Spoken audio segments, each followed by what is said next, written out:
Good day everyone, we are the Group 1 and we are here to report about the Marple Annex 5.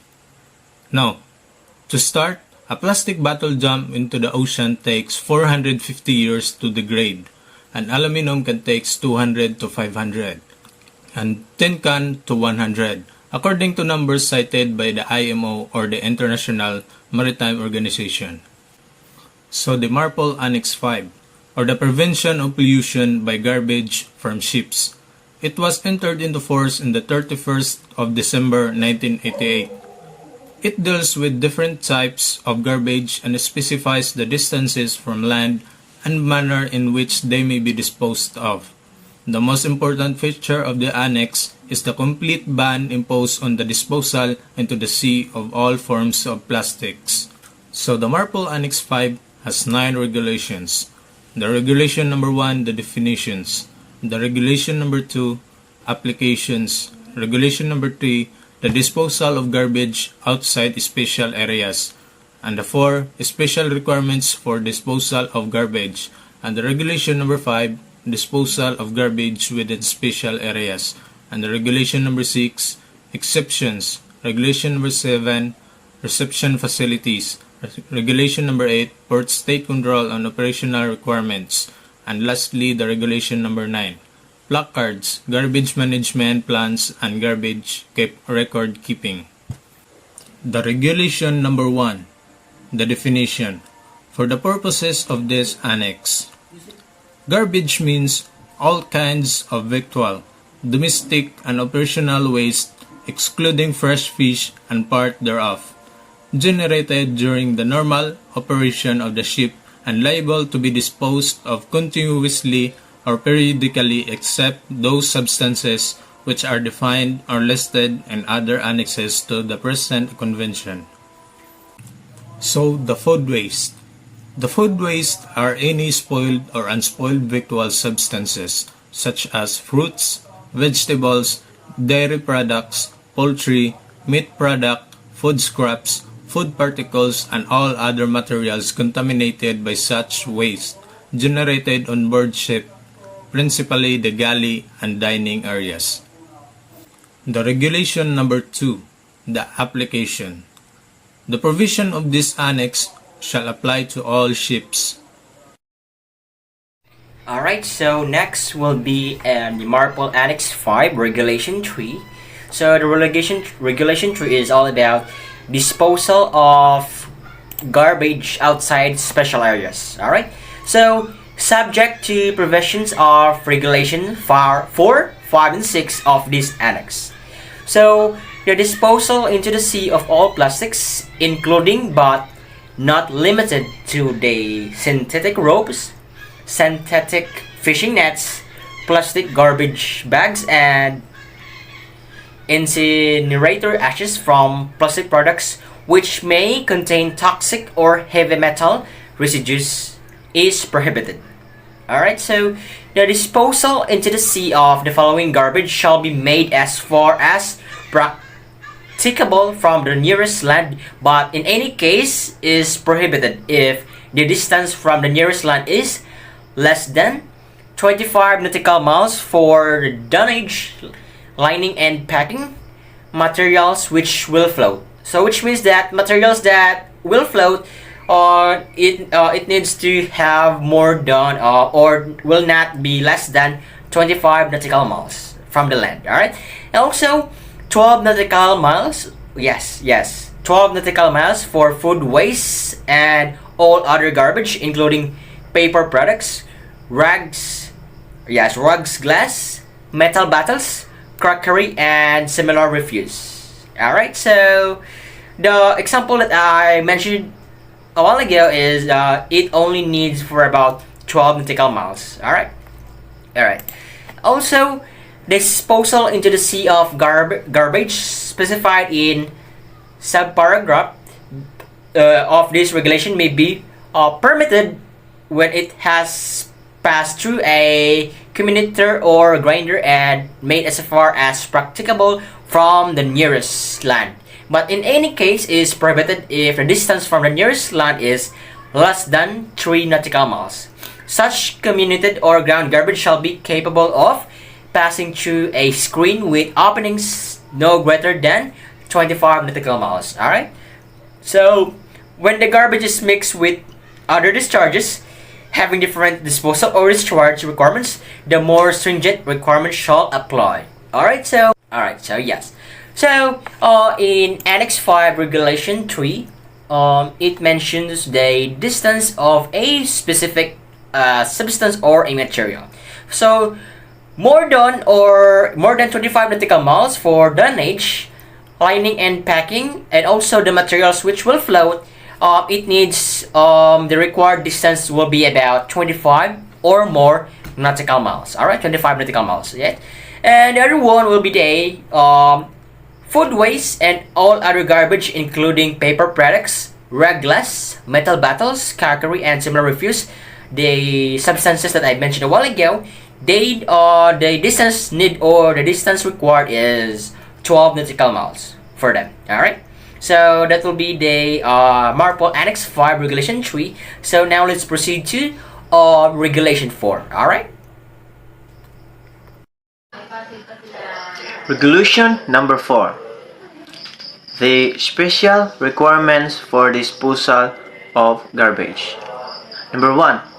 Subject to the provision of paragraph number 2 of this regulation, the disposal of any material regulated by this annex is prohibited from fixed or floating platforms, engaged in the exploration or exploitation associated offshore processing of seabed mineral resources, and from all other ships when alongside or within 500 meters of such a platform.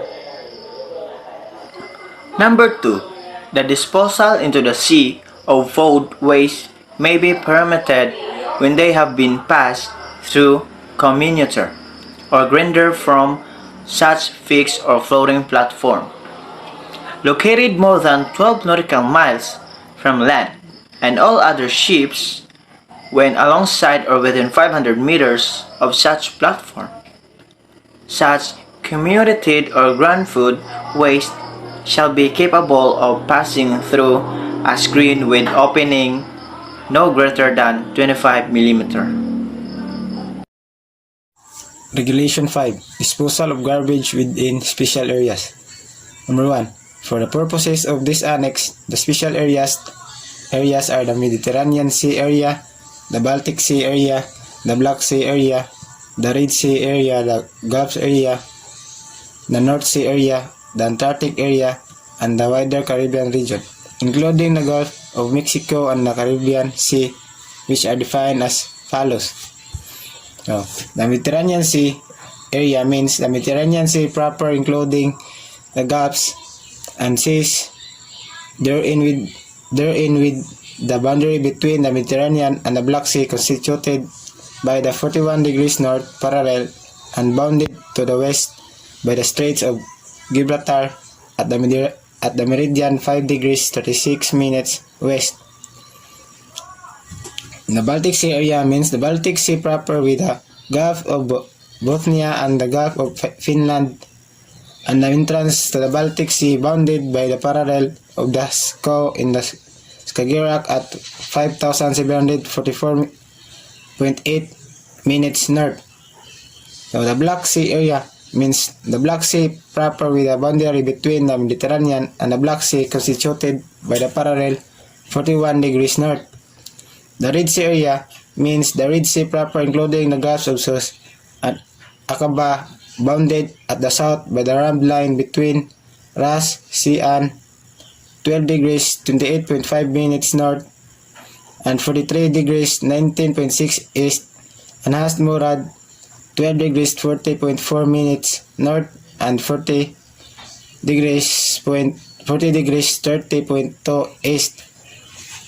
The Gulf area means the sea are located northwest of the ramp line between Ras Al Had 22 degrees 30 minutes north and 59 degrees 48 minutes east, and Ras Al Faste 25 degrees 04 minutes north and 61 degrees 25 minutes east.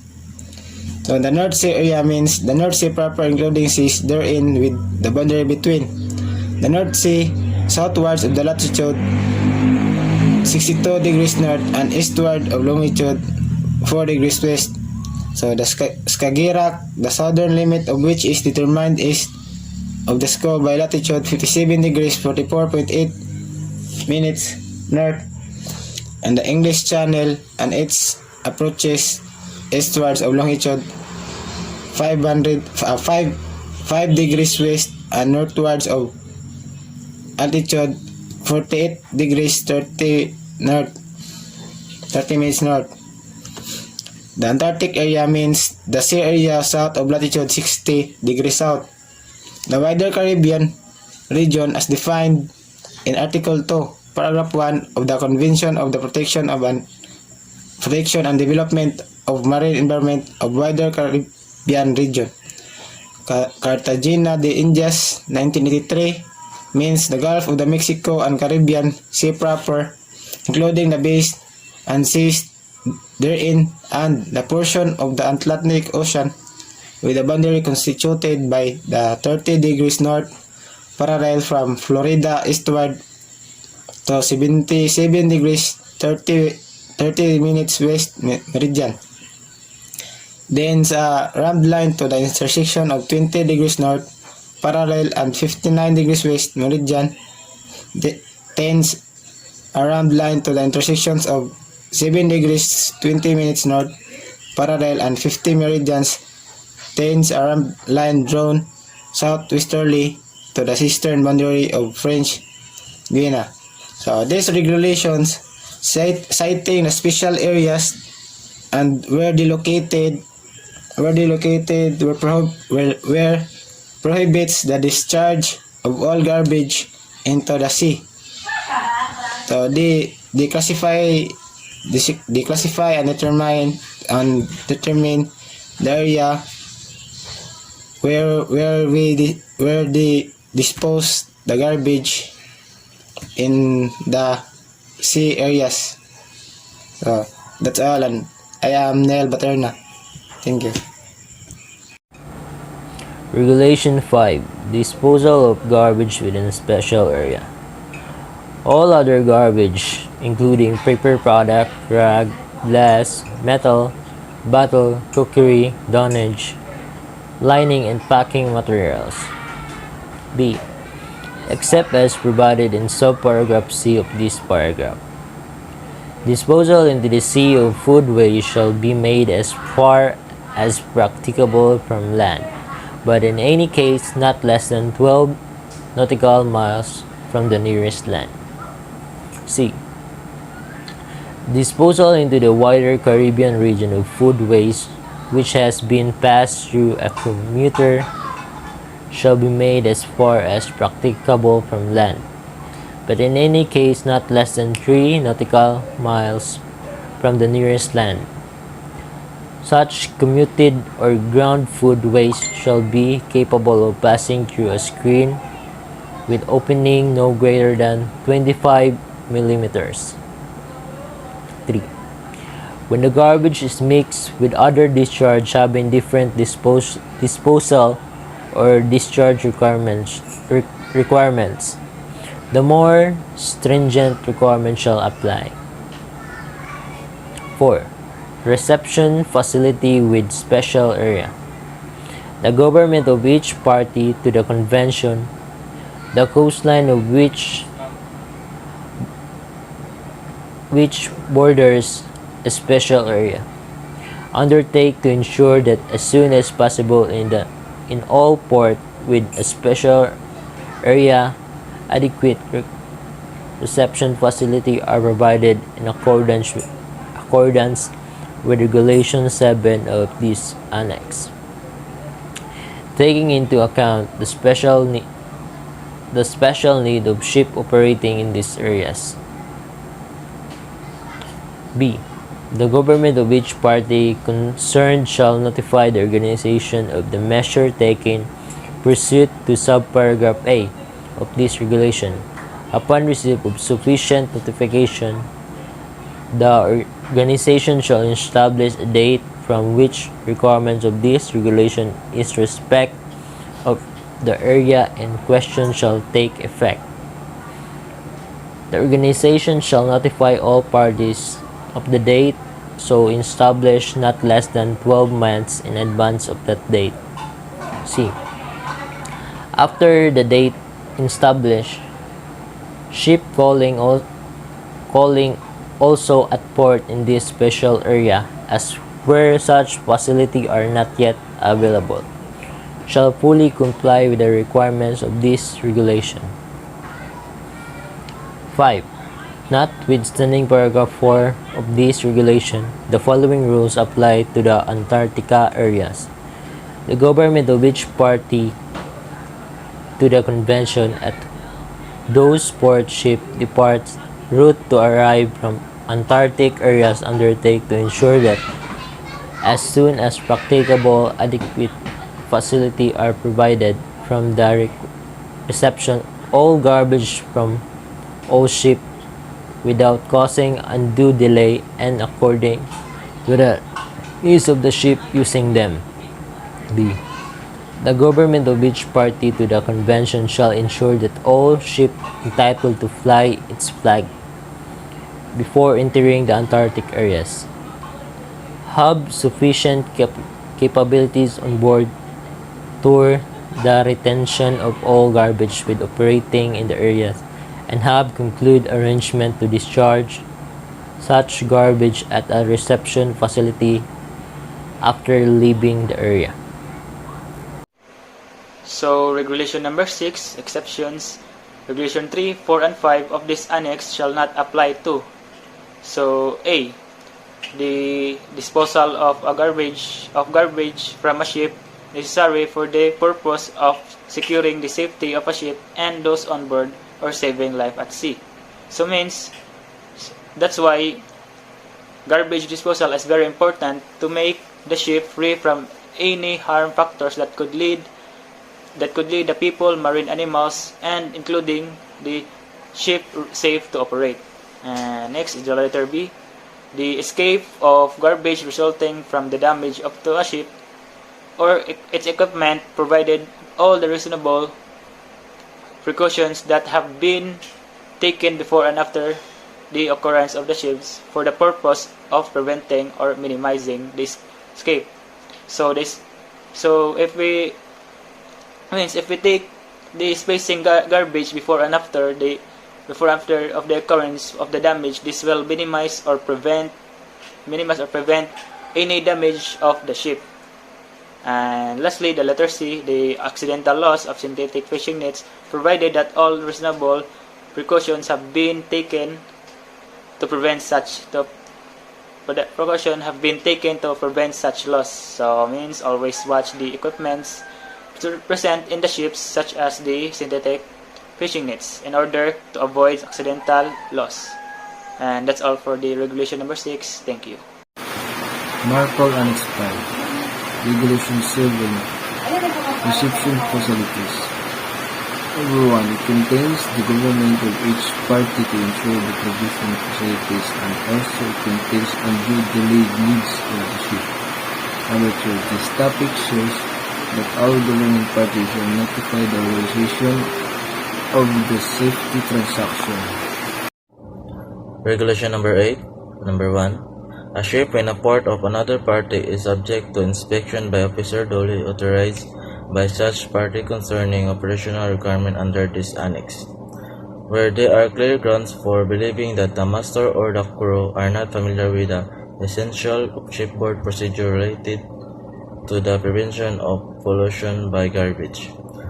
So when a ship is brought into port, it is subject to inspection by the port state control officer where there are clear grounds for believing that the master or the crew are not familiar with the essential shipboard procedure relating to the prevention of pollution by garbage, and its officers are required to perform their duties in accordance with the provision of this annex. So next, number 2. In the circumstances given in the paragraph number 1 of this regulation, the party shall take such step as will ensure that the ship shall not sail until the situation has been brought back to order in accordance with the requirements of this annex. So as prescribed in paragraph number 1 of this rule, the party shall take such measures are necessary to ensure that the ship does not sail until the situation is brought under control in accordance with the requirements of this annex. So number 3, procedure relating to the port state control prescribed in Article 5 of the present convention shall apply to this regulation. So the procedure provided in Article number 5 of the present convention for port state control shall apply to this rule.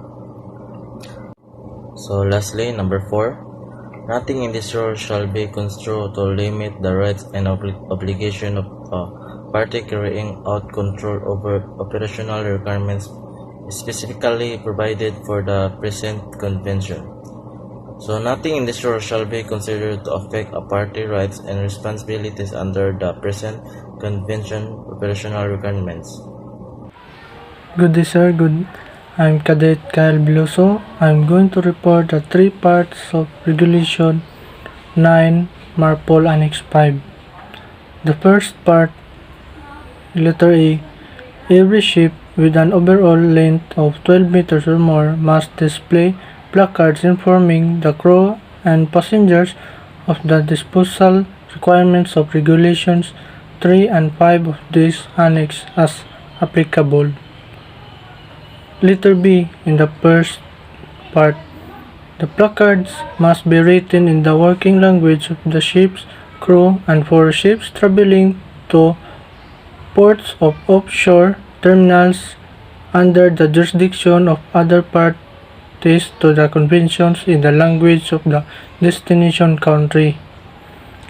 The second part is every ship with a gross tonnage of 400 or more, as well as any ship certified to carry 15 or more passengers, must have garbage management plan that the crew must follow. This plan must include written procedures for collecting, storing, processing, and disposing of garbage, as well as the use of on-board equipment. It must also specify who will be in charge of carrying out the plan. The third part is every ship of 400 gross tonnage or greater, and every ship certified to carry 15 people or more, and engage in voyage to ports or offshore terminals under the jurisdiction of other parties to the conventions, as well as every fixed and floating platform engaged in sea bid, exploration and exploitation must carry a garbage record book. The last part, letter A. Each discharge operation or completed incineration must be recorded in the garbage record book and signed for the officer in charge on the date of the incineration or discharge. The master of the ship must sign each completed page of the garbage record book. That's all for my report. Thank you. So the next entry which have to be made in the garbage record book includes when the garbage is discharged into the sea, such as the time and date of discharge, the position of the ship like its latitude and longitude, the category of the garbage that was discharged, and the estimated amount of garbage that was discharged. Next is garbage record book shall be kept on board the ship in such a place as to be available for inspection in a reasonable time. This document shall be preserved for a period of 2 years after the last entry is made in the record book. Next entry should also be made when there is accidental discharge or any other exceptional discharges of garbage, such as the date and time of the occurrence, the position or where it has occurred, the category of garbage which is discharged or lost, its estimated amount for each category, and the reason or remarks for the discharge of garbage. Number 4. The administration may waive the requirements for garbage record books for A. Any ship engaged on voyage of 1 hour or less in duration, which is certified to carry 15 persons or more, or fixed or floating platforms while engaged in exploration and exploitation of the seabed. Number 5. The competent authority of the government of party to the convention may inspect the garbage record book on board ship to which this regulation may apply while the ship is in its ports or offshore terminals. It may make a copy of any entry in that book. It may require the master of the ship to certify that a copy is a true copy of such entry. Another thing is the entries made in the garbage record book should also be signed by the officer who is in charge in the operation. And lastly, number 6, in the case of ships built before July 1, 1997, this regulation shall apply as from July 1, 1998 or after a year. So to wrap up everything in Regulation 9, so what is inside the garbage management plan? The garbage management plan contains the procedures on minimizing the amount of garbage generated on board, the color coding of the different categories of garbage, the quantities of each category of the garbage that the vessel can hold, a detailed handling procedure of the garbage on board, guidelines on proper disposal of garbage, the equipment used on board in handling the garbage such as incinerators, communitor, and compactor, and lastly, the designation of the person in charge for implementing the garbage management plan.